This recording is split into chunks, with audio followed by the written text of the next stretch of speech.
attended to by medical personnel. Lauer and the other anchors praised the swift action. We've got security people around here who do a fantastic job. And certainly glad to report no other injuries.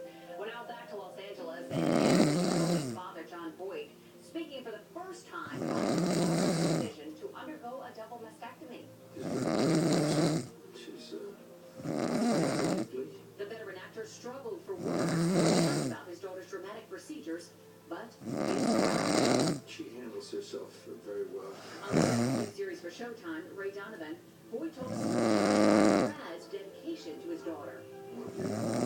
Children to be surrounded by love, and I like that very much.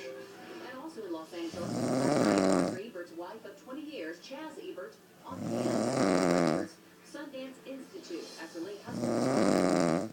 He was an amazing man.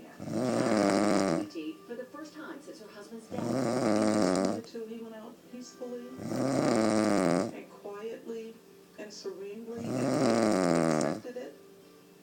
And so I am as well. It's actually beautiful. Now the Roger Ebert nonprofit organization has been set up to support artists and education programs. And Roger received another